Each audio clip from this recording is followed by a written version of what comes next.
চলি আছে আপুনি কওক না আপুনি কওক চ্যালেঞ্জ চ্যালেঞ্জ সকলোকে নমস্কাৰ জনাইছোঁ।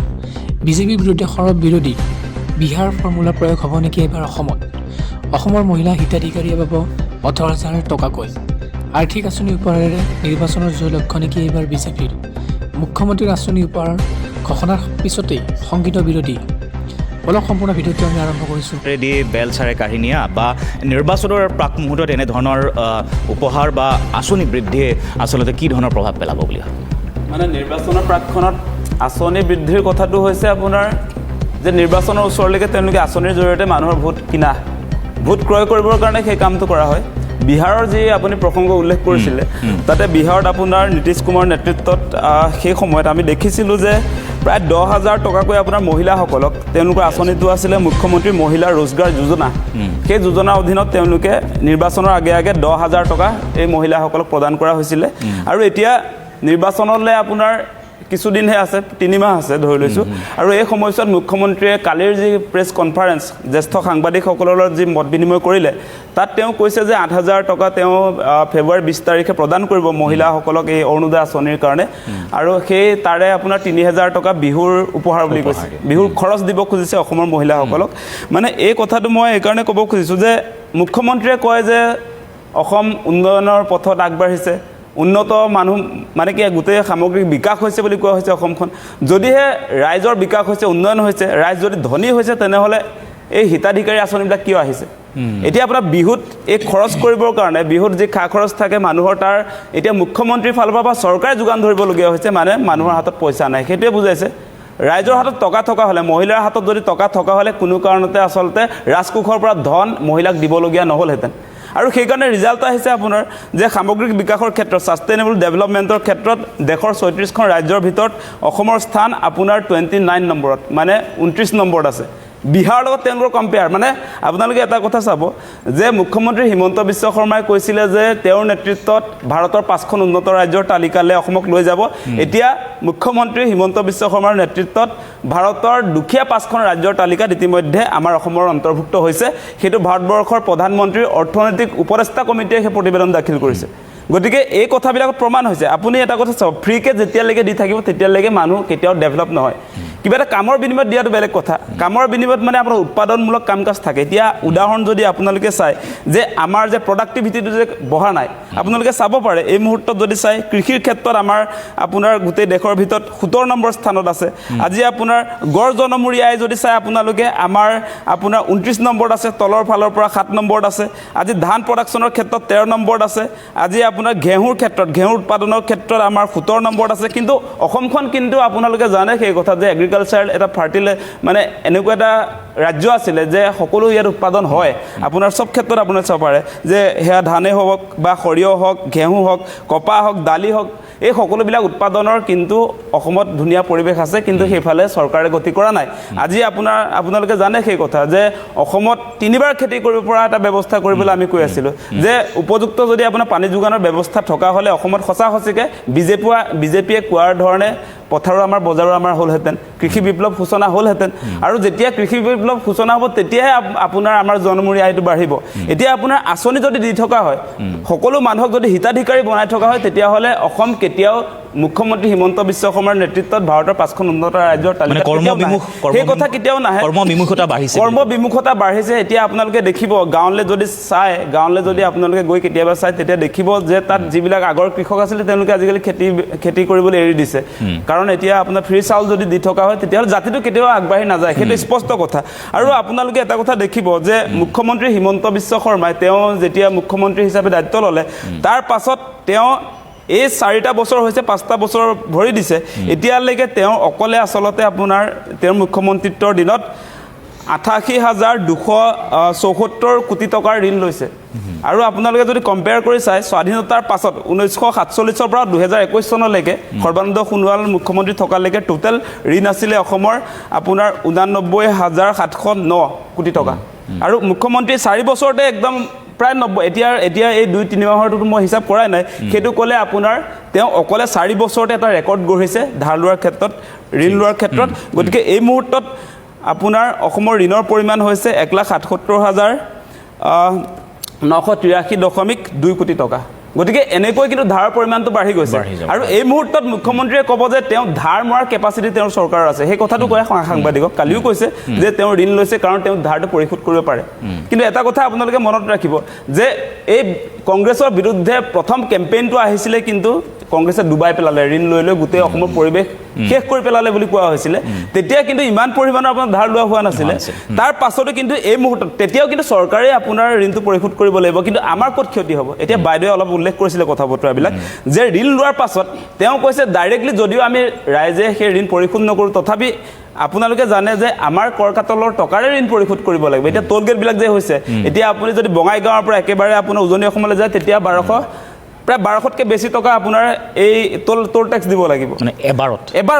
যাওঁতে সেই টেক্স দিব লাগিব ৰিটাৰ্ণ হওঁতে তেনেকৈ দিব লাগিব তেনে কিমান টকা আপোনাৰ ৰাইজৰ পৰা তেওঁলোকে আচলতে লৈছে সেই কথাটো আমি চাব লাগিব যে তেওঁলোকে সঁচা সঁচিকে যে চামুচেৰি দি আচলতে বেলচামাৰি উঠাই লৈ গৈছে প্ৰতিটো সামগ্ৰীৰ ক্ষেত্ৰত সাংঘাতিক ধৰণৰ মূল্য বৃদ্ধি হৈছে সেই টকাবিলাকে দিয়ে তেওঁ আচলতে ঋণ পৰিশোধ কৰিব আজি কণীৰ দাম আপোনালোকে জানে 3 টকীয়া কণীৰ দাম আজি 9 টকা হৈ গৈছে 10 টকা হৈছে 10 টকা হৈ গৈছে সেইটো কমতি কথা হৈছে নেকি আজি আপোনাৰ চিমেণ্টৰ দাম 200 টকা হৈছিলে বিজেপিৰ আগত 200 টকা চিমেণ্টৰ দাম আজি 500 টকা হৈছে ৰদৰ দাম আপোনাৰ সেই সময়ত আছিলে 4000 টকা এতিয়া 8000 টকা হৈছে প্ৰতিটো সামগ্ৰীৰ ক্ষেত্ৰত আজি ঔষধৰ ক্ষেত্ৰতো সাংঘাতিক ধৰণৰ মূল্য বৃদ্ধি হৈছে এতিয়া সাধাৰণ মানুহে মানে উপযুক্ত চিকিৎসা লাভ নকৰে টকা পইচাৰ অভাৱত বহুত মানুহ মোৰ ঘৰৰ ওচৰৰ মানুহ মৃত্যুমুখত পৰিছে প্ৰয়োজনীয় ঔষধ যোগান ধৰিব নোৱাৰে তেওঁলোকে কিনিব পৰা নাই তেনেকুৱা অৱস্থা হৈছে মানে বিজেপিৰ দিনত আমি যিবিলাক আশা কৰি আছিলোঁ তেওঁলোকেতো পৰিৱৰ্তনৰ কথা কৈছিলে তেওঁলোকে মূল্য বৃদ্ধি হ্ৰাস কৰাৰ কথা কৈছিলে ডিজেল পেট্ৰলৰ কথাটোতো আহিছে যে মোদীয়ে আপোনাৰ 35 টকাত পেট্ৰল দিম বুলি কৈছিলে 26 টকাত ডিজেল দিম বুলি কৈছিলে আজিৰ দিনটোত আপোনাৰ পেট্ৰলৰ দাম 100 টকা আপোনাৰ ডিজেলৰ দাম 90 টকা গতিকে কেনেকুৱা ধৰণে মূল্য বৃদ্ধি কৰি চাৰিওফালে ৰাইজক হাহাকাৰ কৰি তুলিছে বিজেপি চৰকাৰে আমি সেইবিলাক দেখি আছোঁ গতিকে এতিয়া বিহাৰ মডেল অনা মানে এটা কথাই বুজি পাওঁ যে বিহাৰ মডেলটো হৈছে একেবাৰে দুখীয়া ৰাজ্যৰ এটা মডেল মানে তাত আপোনাৰ এই যে এতিয়া নিৰ্বাচনৰ আগত যে ভোট ক্ৰয় কৰিলে এতিয়া মুখ্যমন্ত্ৰীয়ে ইয়াতো আপোনাৰ নিৰ্বাচনৰ আগত 8000 টকা দি আপোনাৰ ভোট ক্ৰয় কৰিব আৰু তেনেকৈ তেওঁলোকে ভৱিষ্যত মানে পুনৰ গাদীত বহাৰ কাৰণে পৰিকল্পনা কৰিছে কিন্তু এই ক্ষেত্ৰত আমাৰ কথাটো মই বিৰতি এটা ল'ব এই কথাটো স্পষ্ট যে এনেকৈ যদি আপুনি প্ৰতিটো মুহূৰ্তত প্ৰতিগৰাকী মানুহক যদি হিতাধিকাৰী বনাই গৈ থাকে তেতিয়াহ'লে অসম সঁচা সঁচিকে উন্নয়নৰ পথত কেতিয়াও আগুৱাই যাব নোৱাৰে সেই কথাটো স্পষ্ট যে ৰাইজৰ আস্থা জয় কৰাৰ বাবে এনেধৰণৰ এটা পৰিকল্পনা নিৰ্বাচনৰ প্ৰাক মুহূৰ্তত নে সেই আস্থা আছে যিধৰণে ইতিমধ্যে ডেকা ডাঙৰীয়াও ক'লে যে এক প্ৰকাৰ নিশ্চিত হয় যে বিজেপি জয়ী হ'ব তাৰ পাছতো কিন্তু এই আঁচনিসমূহ বা এনেধৰণৰ কিছু উপহাৰৰ কথা মুখ্যমন্ত্ৰী কৈ আৰু এই ক্ষেত্ৰত অধিক এটা খোজ আকৌ আগত দিব বিচাৰিছে তেনেকুৱা ধৰণৰ এটা পৰিকল্পনা চাওক 2016 চনত যেতিয়া ভাৰতীয় জনতা পাৰ্টীৰ চৰকাৰ গঠন হৈছিলে ৰাইজে বিচাৰিছিলে যে কাজিৰঙাৰ গড়কেইটা ৰক্ষা পাব লাগে ইয়াৰ পূৰ্বৰ কংগ্ৰেছৰ চৰকাৰৰ সময়ত কাজিৰঙাৰ গড়কেইটাই ৰক্ষা পোৱা নাছিলে হত্যা হৈছিলে তাক ৰক্ষা কৰিব লাগে সেই ৰক্ষাৰ আপুনি যদি চাই তেতিয়াহ'লে ক্ৰমে যোৱা 2টা বছৰ শূন্য প্ৰত্যেক বছৰতে এটাও গড় হত্যা হোৱা নাই গতিকে ৰাইজে বিচাৰিছিলে ভাৰতীয় জনতা পাৰ্টীয়ে কৰি দেখালে সেইটো কোনো ৰাজনৈতিক টোপ বা নিৰ্বাচনী টোপ নহয় তো ভাৰতীয় জনতা পাৰ্টীৰ নিৰবিচ্ছিন্ন প্ৰচেষ্টা চৰকাৰৰ নিৰবিচ্ছিন্ন প্ৰচেষ্টা একেটা কথাই যদি চাই যেতিয়া দেখা পাব দাদাই উজনি অসমৰ কথা ক'লে মই উজনি অসমৰ সন্তান গোলাঘাটৰ সন্তান যেতিয়া আমি স্কুলৰ দিনৰ পৰা যেতিয়া আমি গুৱাহাটীলৈ আহোঁ দেউতাহঁতৰ লগত বাছখনেদি চাওঁ বাছৰ যেতিয়া গ্লাছেদি চাওঁ কাজিৰঙাখন দখল কৰি থৈছে এই অচিনাকি মানুহ বংগীয় মূলৰ মুছলমানসকলে তাত কাজিৰঙা দখল কৰি দিছে আমাৰ খুব বেয়া লাগে যে কাজিৰঙাখন কোনোবাই লৈ ল'ব শেষ কৰি দিব সেই ভাৰতীয় জনতা পাৰ্টীৰ চৰকাৰখনক দায়িত্ব দিছিলে অসমৰ জনসাধাৰণে যে কাজিৰঙাক উচ্ছেদ কৰিব লাগে কাজিৰঙাত থকা সেই সকল লোকক উচ্ছেদ কৰি তাৰ পৰা অতৰাই কাজিৰঙাখন বচাব লাগে কাজিৰঙাৰ গড়কেইটাক ৰক্ষা কৰিব লাগে ভাৰতীয় জনতা পাৰ্টীৰ চৰকাৰখনে কৰিলে আপুনি যদি চাই তেতিয়াহ'লে দেখা পাব যে সমগ্ৰ অসমত চৰকাৰী ভূমি যে বনাঞ্চলৰ ভূমি আপুনি যদি চাই পিজিআৰ ভিজিআৰ তাৰ পৰা এই সকল অচিনাকি লোকক 1,45,000 বিঘা মাটি ইতিমধ্যে চাফা কৰি দিল তেওঁলোকক উচ্ছেদ কৰি মুকলি কৰিলে নতুন প্ৰজন্মৰ কাৰণে সংৰক্ষিত কৰিলে আজিও যদি চাই আজি 2 তাৰিখ 2026 চনৰ 2 তাৰিখ আজিও উচ্ছেদ চলি আছে প্ৰায় 6,000 বিঘা মাটিৰ যি দবকা অঞ্চলত বনাঞ্চল যি ধ্বংস কৰিছে সেই বনাঞ্চলক উচ্ছেদ কৰিছে গতিকে এইবিলাক কামৰ কাৰণে চৰকাৰখন জনসাধাৰণে গঠন কৰিছিলে গতিকে চৰকাৰখনে এইবিলাক কাম কৰিছে এইবিলাক কোনো নিৰ্বাচন কেন্দ্ৰিক কাম নহয় একেটা কথাই যদি আপুনি চাই তেতিয়াহ'লে দেখা পাব যে আমাৰ পবিত্ৰ বৰদোৱা আজি শ্ৰীমন্ত শংকৰদেৱ গুৰুজনাই ধন্য ধন্য ধন্য ধন্য কলিকাল ধন্য নৰতনু ভাল ধন্য ধন্য ভাৰত বৰিষ সমগ্ৰ ভাৰতবৰ্ষৰ ৰেণু আনি অসমত বৈষ্ণৱ পন্থৰ যি ৰেণু বিতৰণ কৰিলে যি সুভাষ বিতৰণ কৰিলে তাৰ তেখেতৰ কৰ্মভূমি জন্মভূমি সেই বৰদোৱা সত্ৰ এইসকল অচিনাকি লোকে গ্ৰাস কৰি তেওঁ বৰদোৱা সত্ৰৰ দখল কৰি লৈছিলে ভূমি সেই দখল ভাৰতীয় জনতা পাৰ্টিৰ চৰকাৰখনে তাৰ পৰা উচ্ছেদ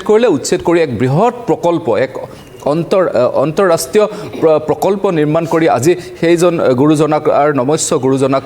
পুনৰবাৰ প্ৰতিষ্ঠা কৰিলে বিশ্বৰ দৰবাৰ প্ৰতিষ্ঠা কৰিলে সেয়া কাম কৰিবৰ কাৰণে চৰকাৰখনক দায়িত্ব দিছিলে সেই কাম কৰি দেখুৱালে একেটা কথাই যদি আপুনি চাই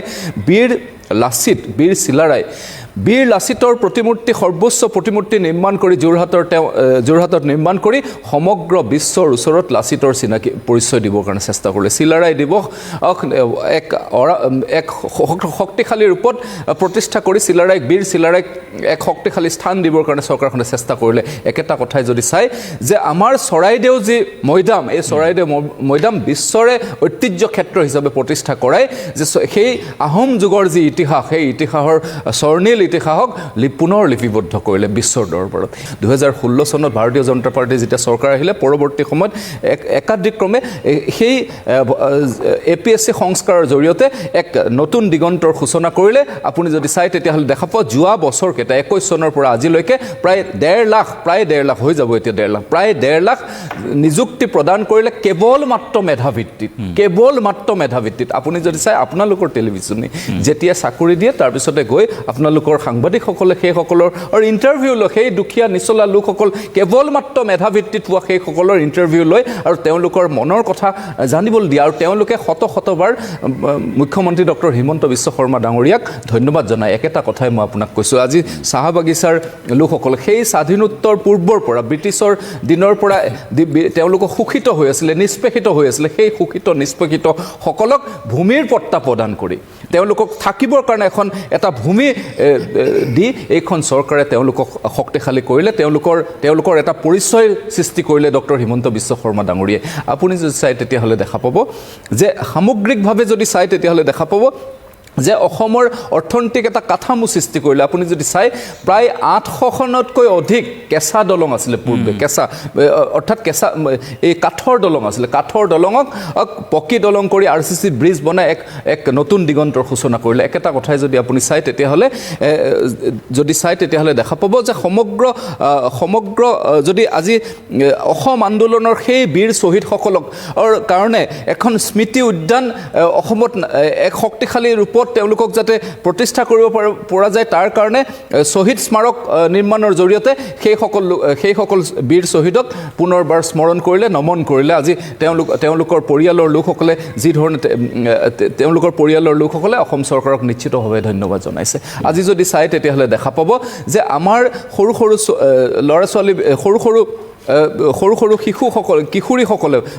কন্যা সন্তানসকলে দেউতাক মাকৰ ওপৰত বুজা হৈ বিভিন্ন সময়ত তেওঁলোকে ড্ৰপ আউট কৰিব লগা হয় নিযুত মইনাৰ জৰিয়তে তেওঁলোকে যাতে নিজৰ খৰচত যাতে পঢ়া শুনাবিলাক কৰিব পাৰে তাৰ ব্যৱস্থা কৰিলে একেটা কথাই স্নাতক আৰু স্নাতকোত্তৰ যুৱক যুৱতীসকল যাৰ দুখীয়া যি 4 লাখ টকাৰ তলৰ যাৰ ইনকম লেভেল আছে সেইসকল লোকৰ কাৰণে এক বাবু আঁচনিৰ জৰিয়তে তেওঁলোকক আৰু ব্যৱস্থা কৰিলে আপুনি যদি চাই তেতিয়াহ'লে দেখা পাব যে এইখন চৰকাৰে যোৱা সময়ছোৱাত যদি আপুনি চাই তেতিয়াহ'লে দেখা পাব অষ্টম দৰমহা আয়োগৰ জৰিয়তে আমাৰ কৰ্মচাৰীসকলৰ যাতে তেওঁলোকৰ দৰমহা শক্তিশালী হয় যাতে নতুন দৰমহাৰ নীতি গঠন কৰিব পৰা যায় তেওঁলোকৰ যাতে ৰিভাইজ পে হয় তাৰ কাৰণে অষ্টম দৰমহা আয়োগ অসম ৰাষ্ট্ৰৰ ভিতৰতে প্ৰথম অসমে এডপ্ট কৰি ল'লে এইবিলাক কথা নিশ্চিতভাৱে আলোচনা হ'ব লাগিব এইবিলাক কথা বতৰা নিশ্চিতভাৱে জনসাধাৰণে চাব একেটা কথাই মই শেষ কৰিব বিচাৰিছোঁ আপুনি চাওক যে যিটো কথা কোৱা হৈছে যে অৰ্থনৈতিক কাঠামো আপুনি যদি চাই তেতিয়াহ'লে দেখা পাব 2015 চনত আমাৰ ষ্টেট যিটো GSDP আছিলে সেই GSDP আছিলে প্ৰায়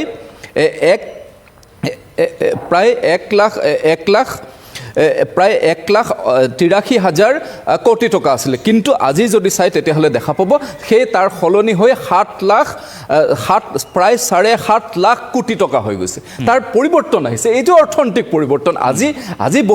চাওক আজি বিভিন্ন ধৰণৰ কথা কোৱা হৈছে আজি আমাৰ জাতীয়তাবাদৰ নামত কি হৈছে অসমত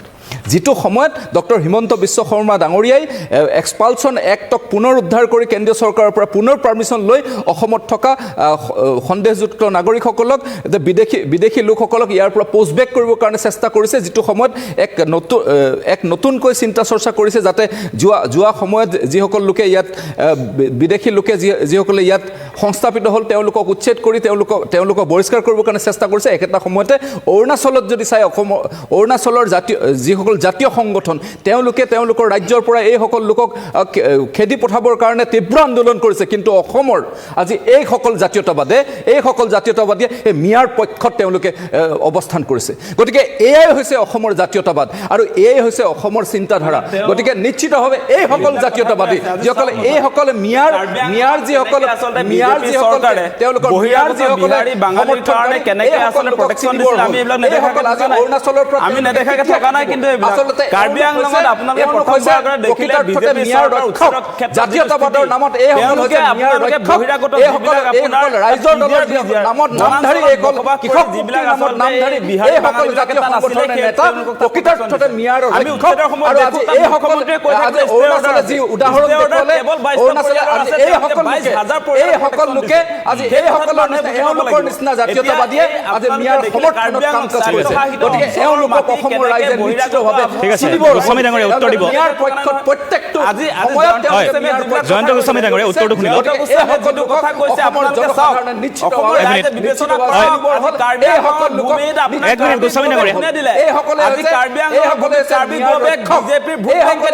আমি এটা চমু বিৰতি লৈছোঁ, বিৰতিৰ পিছত মই আকৌ আহিম, আলোচনা আগবঢ়াই দিম, প্ৰসংগ যাতে অন্যফালে নাযায়, মূল প্ৰসংগ।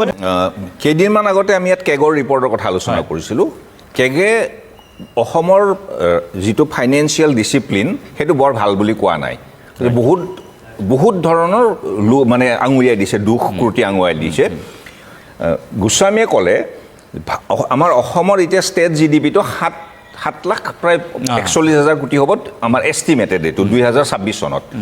আৰু যদি 7,41,000 কোটি যদি আমাৰ ষ্টেট GDP হয়, তেতিয়াহ'লে তাৰে 30% তাৰমানে আমি 2 লাখ কোটিৰো ওপৰত আমি ধাৰ ল'ব পাৰোঁ, 30% মানলৈ ল'ব পাৰি। তাৰমানে আমি যদি এতিয়া 1.5 লাখ কোটি লৈছোঁ আৰু 50-60 হাজাৰ টকা আমি ধাৰ ল'ব পাৰোঁ। We are within the safe limit. Himanta Biswa শৰ্মাই অহাকালি প্ৰয়োজন হ'লে আৰু 50,000 কোটি টকা ল'ব পাৰে ধাৰ, ছেফ লিমিটেড থাকিব আমাৰ হেৰি মতে। কিন্তু প্ৰশ্নটো হ'ল এই যে এষ্টিমেটবিলাক, সেই এষ্টিমেটবিলাকৰ ওপৰত ভাৰতৰ প্ৰশ্ন উত্থাপন হৈছে। মই কালি নে পৰহি দেখিলোঁ, কৈছে যে ভাৰত ইতিমধ্যে জাপানক অতিক্ৰমি আমি চতুৰ্থ বৃহত্তম অৰ্থনীতি হ'লো পৃথিৱীৰ। কিন্তু সেইটোৰ ওপৰত ডাঙৰ প্ৰশ্ন চিহ্ন উত্থাপন হৈছে। ক'ত হৈছে যে এই GDP যিটো নিৰ্ণয় কৰাৰ যিটো প্ৰক্ৰিয়া, সেই প্ৰক্ৰিয়াটোৰ ওপৰত সন্দেহ উত্থাপন হৈছে। কেনেকুৱা, এই যিটো অলপ টেকনিকেল কথা, অৰ্গেনাইজড এণ্ড আনঅৰ্গেনাইজ ছেক্টৰৰ কথা আহিছে। ভাৰতৰ অৰ্থনীতিৰ আটাইতকৈ মূল কাঠামোটোৱে হ'ল আনঅৰ্গেনাইজ ছেক্টৰ, সাধাৰণ দোকানী, সাধাৰণ ছাৰ্ভিচ ছেক্টৰ, একদম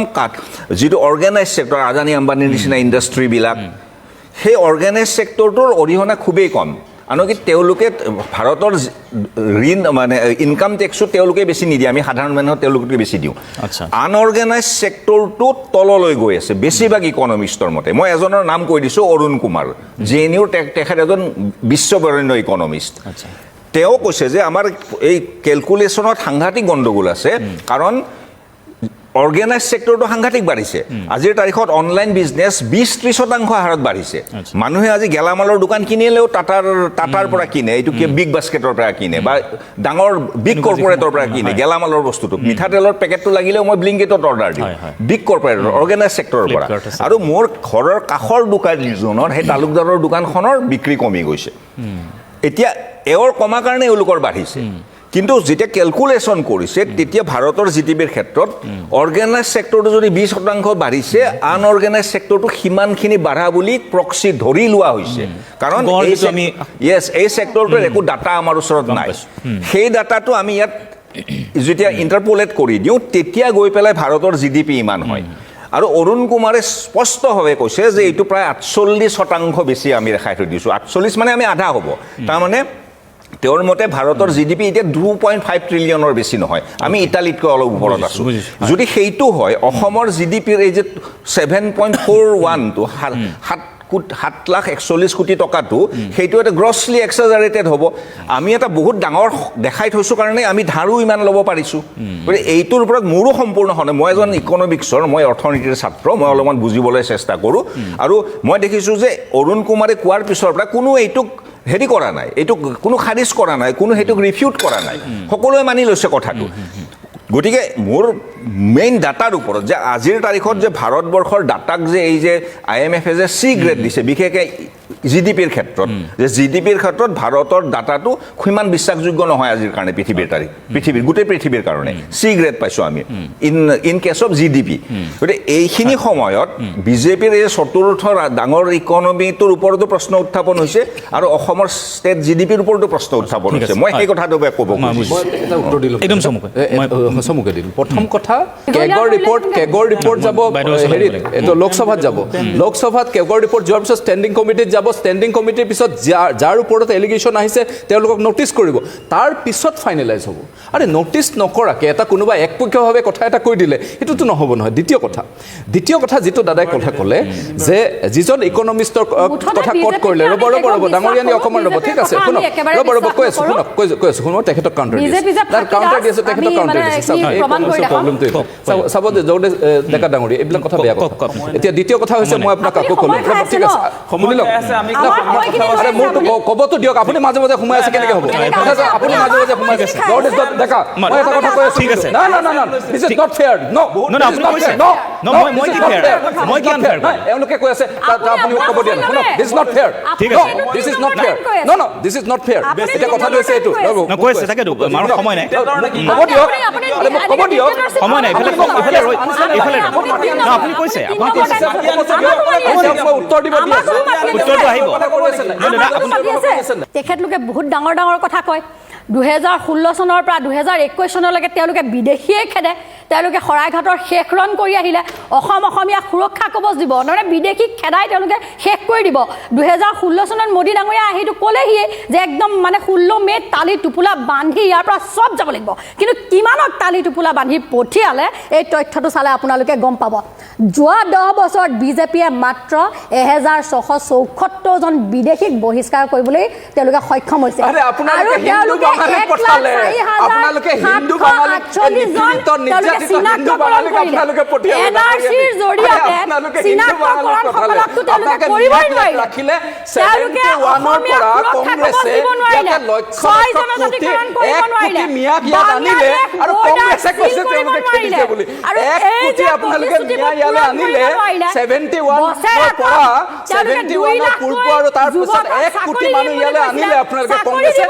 তাৰ পিছত আপোনালোকে কৈছে যে আপোনালোকে খেদালে বুলি হাঁহি উঠা কথা হিতেশ্বৰ শইকীয়াৰ 1991 ৰেকৰ্ড কৰিছে 1991 তেখেতক ক'বলৈ দিয়ক তেওঁ কৈছে যে 30 লাখ বিদেশী অসমত আছে এই কথাটো কৈছিলে আৰু আপোনালোকৰ আপোনালোকৰ চৰকাৰ আছিলে RK সিনহাৰ ৰিপৰ্ট ৰাজ্যখন আছিলে তেওঁৰ ৰিপৰ্টত আছিলে যে অসমত এগ্ৰেছন হৈছে ইলিগেল ইমিগ্ৰেশ্যন গতিকে এইটো কথা আপোনালোকে কয়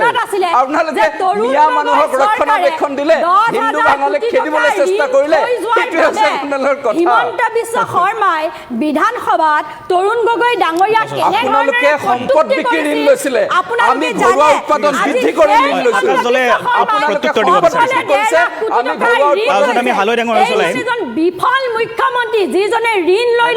অসমীয়াৰ ওপৰত ঋণ জাপি তেখেতে কৈছে নাই তেখেতৰ উত্তৰ কেইটা মই দিব লাগিব এতিয়া তেখেতলোকে মহিলাসকলক মাতৃসকলক অৰুণোদয় দি পুত্ৰসকলক ড্ৰাগছ দিছে আৰু পিতৃসকলক মদ দিছে আৰু সেই ধৰণে তেওঁলোকে এফালে মানে চামুচেৰে দি বেলচাৰে তেওঁলোকে ঘৰ এখন লুটিপুটি আছে আজি 20 লাখ মই সিদিনাখনি কৈছো 20 লাখ যুৱক আজি অসমৰ 20 লাখ যুৱক আজি ড্ৰাগছত আসক্ত পদুলিয়ে মদৰ দোকান আৰু হিমন্ত বিশ্বই মহিলাক 1250 টকা দিয়ে দাম যদি আছে হিমন্ত বিশ্ব শৰ্মাই অৰুণোদয়খন আইনত পৰিণত কৰি দেখক আমি কংগ্ৰেছ চৰকাৰ আহিলে আইনত পৰিণত কৰি দেখক বিজেপি হৈছে ঠগবাজ দল ঠিক আছে আকাশ জ্বলে অসমীয়া অসমীয়াক লুটি পুটি আকাশ জ্বলে উত্তৰটো দিয়ক। ঋণগ্ৰস্ত কৰি অসমীয়াক মাধমাৰ খুদাইছে বিজেপি এটা লুটেৰা পাৰ্টি ঠিক আছে। বিজেপি লুটেৰা 1,45,000 বিঘা বেদখলমুক্ত কৰিছে বুলি কৈছে নতুন হয়। প্ৰজন্মৰ কাৰণে বুলি কৈছে হয়। আমি দেখিছো 1,45,000 ভূমি তেওঁলোকে আদানী আম্বানী আৰু ৰামদেৱৰ কাৰণে আৰে ক'ত বেদখলমুক্ত ছিলে? কৰিছে। আমি দেখিছো আমি কিয় কয়? এতিয়া এই কাৰ্বি মিছা আংলঙৰ কথা কেছ চলি আছে এটা দেখাই দিয়ক। কাৰ্বি আংলঙৰ আপুনি মিছা কথা কেছ কিয় চলি কয়? আছে আৰে ক'ত মিছা কথা কেছ কয়? চলি আপুনি আছে এটা মিছা কথা কেছ কওক। চলি আছে কোনটো কেছ চলি আছে? আপুনি কওক না। আপুনি কওক, challenge cement challenge industry yes I challenge you কওক না কোনটো কেছ চলি আছে কোনটো কেছ চলি আছে কওক না I challenge you